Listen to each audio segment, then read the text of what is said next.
செய்திகள் தொடர்கின்றன. கிறிஸ்துமஸ் பண்டிகையை முன்னிட்டு ஊட்டியில் 80 கிலோ எடையுள்ள கேக் தயாரிக்கும் பணி தொடங்கியது.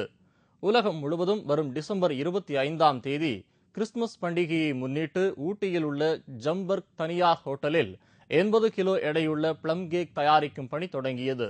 இந்த கேக்கை 8 வகையான பழங்கள், பாதாம், முந்திரி, திராட்சை போன்றவற்றுடன் ஒயின் உட்பட பல்வேறு மது வகைகளும் கொண்டு தயாரிக்கும் பணியில் ஊழியர்கள் ஈடுபட்டனர். இவ்வாறு தயாரிக்கப்படும் பிரம்மாண்ட கேக் கிறிஸ்துமஸ் தினம் அன்று பொதுமக்கள் பார்வைக்கு வைக்கப்படும். இதனை சுற்றுலா பயணிகள் ஆர்வமாக பார்த்து மகிழ்ச்சி அடைந்தனர். இங்கு வருடந்தோறும் கிறிஸ்துமஸ் பண்டிகையை முன்னிட்டு இதுபோன்ற கேக் தயாரிக்கப்படும் என்பது குறிப்பிடத்தக்கது. குடியாத்தம் அருகே தண்டவாளத்தில் இரும்பு ராடு வைத்து ரயிலை கவிழ்க்க நடந்த சதி குறித்து ரயில்வே போலீசார் தீவிர விசாரணை மேற்கொண்டு வருகின்றனர். ஹைதராபாத்திலிருந்து எர்ணாகுளம் எக்ஸ்பிரஸ் இன்று அதிகாலை 3 மணி அளவில் குடியாத்தம் அருகே வந்து கொண்டிருந்தது. அப்போது திடீரென்று இரும்பு கம்பியில் மோதுவது போன்ற பெருத்த சத்தம் கேட்டது.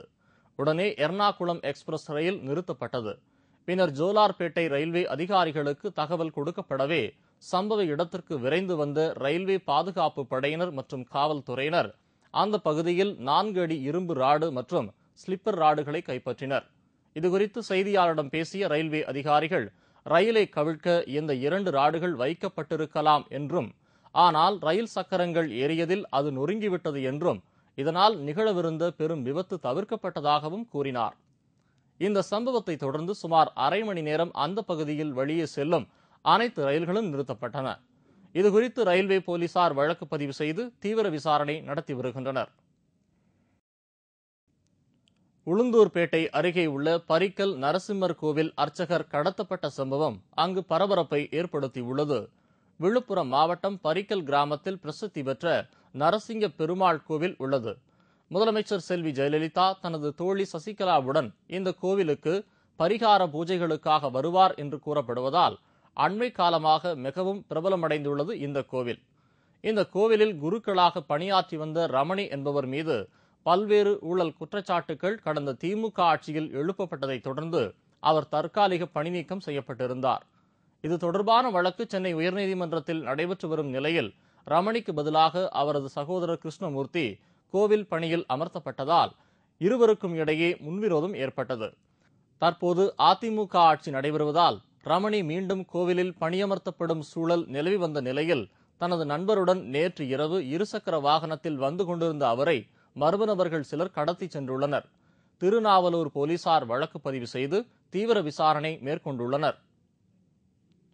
திருச்சியை அடுத்த மணச்சநல்லூர் அருகே இன்று மாலை தனியார் பேருந்து ஒன்று தலைக்குப்புற கவிழ்ந்த விபத்தில் அதில் பயணம் செய்த பயணிகள் 31 பேர் படுகாயமடைந்து மருத்துவமனையில் அனுமதிக்கப்பட்டுள்ளனர். திருச்சி மாவட்டம் சமயபுரம் அருகே சென்னை தேசிய நெடுஞ்சாலையில் திருச்சியிலிருந்து பெரம்பலூர் நோக்கி தனியார் பேருந்து ஒன்று சென்று கொண்டிருந்தது. அதில் 50க்கும் மேற்பட்டோர் பயணம் செய்தனர். திடீரென்று அந்த பேருந்து எதிர்பாராத விதமாக ஓட்டுநரின் கட்டுப்பாட்டை மீறி தாறுமாறாக ஓடி சாலையோர பள்ளத்தில் தலைக்குப்புற கவிழ்ந்து விபத்துக்குள்ளானது. இந்த விபத்தில் பேருந்தில் பயணம் செய்தவர்கள் பேருந்துக்குள் சிக்கிக் கொண்டனர். தகவல் அறிந்த காவல்துறையினர் விரைந்து வந்து தீயணைப்பு துறையினரின் உதவியுடன் விபத்தில் படுகாயமடைந்த 31 பேரை மீட்டு திருச்சி அரசு தலைமை மருத்துவமனையில் சேர்த்தனர். திருச்சி போன ஸ்கூல் பஸ் வந்து வளைஞ்சிருக்கு, ரைட்டில் கட் பண்ணியிருக்கு. அங்கே திருச்சியிலேருந்து பெரம்பலூர் போகிற வண்டி ஃபாஸ்ட்டாக வரவும் அவர் வந்து ஸ்கூல் பஸ்ஸில் மோதக்கூடாதுன்னு ரைட்டில் கட் பண்ணியிருக்காரு. பஸ் அங்கிட்டு வடிச்சிருக்காரு. அங்கிட்டு போகும்போது பள்ளமாக இருக்கும், டைவ் அடிச்சிருக்காங்க. இந்த விபத்து காரணமாக திருச்சி சென்னை தேசிய நெடுஞ்சாலையில் சுமார் 1 மணி நேரம் போக்குவரத்து பாதிக்கப்பட்டது. விபத்து தொடர்பாக சமயபுரம் காவல்துறையினர் வழக்கு பதிவு செய்து விசாரணை நடத்தி வருகின்றனர்.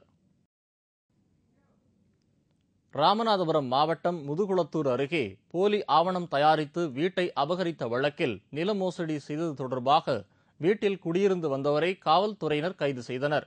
ராமநாதபுரம் அருகே முதுகுளத்தூரை அடுத்த மேலக்கொமலூரை சேர்ந்தவர் ராமசாமி. இவர் அதே ஊரை சேர்ந்த முகமது மூசா என்பவருக்கு சொந்தமான வீட்டை குத்தகைக்கு எடுத்து வசித்து வந்தார். 10 ஆண்டுகளாக குடியிருந்து வந்த அவர் கடந்த 2007ஆம் ஆண்டு போலி ஆவணம் தயாரித்து வீட்டு உரிமையாளர் முகமது மூசாவின் கையெழுத்தை போலியாக போட்டு அவருக்கு 2005ஆம் ஆண்டில் 60,000 ரூபாய் கொடுத்ததாகவும் அவரது வீடு தனது அனுபவத்தில் இருப்பதாகவும் முதுகுளத்தூர் நீதிமன்றத்தில் வழக்கு தொடர்ந்துள்ளார். இந்நிலையில் வீட்டின் உரிமையாளர் முகமது மூசா நில மோசடி தடுப்பு பிரிவின் கீழ் ராமசாமி மீது வழக்கு தொடர்ந்தார். இந்த வழக்கில் வீட்டில் குடியிருந்து வந்த ராமசாமியை போலீசார் கைது செய்துள்ளனர். திருப்பத்தூர் அருகே தனியார் மருத்துவமனை கொடுத்த தவறான சிகிச்சையால் கர்ப்பிணி பெண் ஒருவர் பரிதாபமாக உயிரிழந்தார். இதனை அறிந்த உறவினர்கள் மருத்துவமனையை முற்றுகையிட்டு போராட்டத்தில் ஈடுபட்டதால் பரபரப்பு ஏற்பட்டது. வேலூர் மாவட்டம் திருப்பத்தூரை அடுத்த கோனேரி குப்பத்தை சேர்ந்தவர் முருகன். இவரது மனைவி கீதா ராணி கர்ப்பிணியாக இருந்தார்.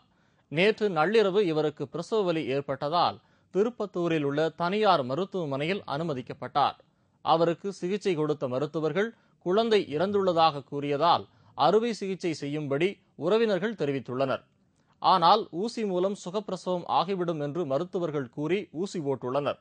இதையடுத்து பகல் 12 மணிக்கு குழந்தை பிறந்துள்ளது. ஆனால் கீதா ராணிக்கு பயங்கர இரத்தப்போக்கு ஏற்பட்டு உயிரிழந்ததாக கூறப்படுகிறது.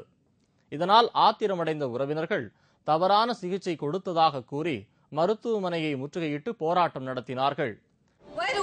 ஆபரேஷன் பண்ணவும் சொல்றோம். நாங்க பெரிய ஆபரேஷன் பண்ண கிடையாது. புள்ள அனமதான் சாக வச்சிட்டாங்க. நம்ம தான் சாக வச்சுதே. எனக்கு என் புள்ள வேணும். 2 புள்ள இருக்குது. அதுக்கு ஒரு பொண்ணு ஒரு பையன் இருக்கு. 1.5 வயசு குழந்தைக்கு.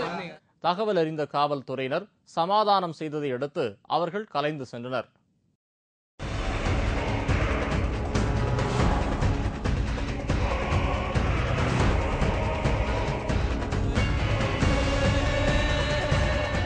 ஆச்சரியம், ஆனால் உண்மை. கால் தடிக்கு விழுந்து இறந்தவர்களும் உண்டு. இருதயத்தில் ஈட்டி வாய்ந்து பிழைத்தவர்களும் உண்டு. இதோ பாருங்கள், மின்னல் வேகத்தில் வருகிறது ரயில். தண்டவாளத்தின் ஓரம் நடந்து செல்லும் பெண் அந்த ரயிலில் அடிபட்டு விழுகிறார். அக்கம் பக்கத்தில் உள்ளவர்கள் ஓடி வந்து உதவுகிறார்கள். அந்த பெண்ணோ எதுவும் நடைபெறாதது போல படு உற்சாகமாக நடந்து செல்கிறார். ரயிலில் அடிபட்டும் சிறிதும் கவலைப்படாமல் செல்கிறார் இந்த பெண்மணி. ஆயுசு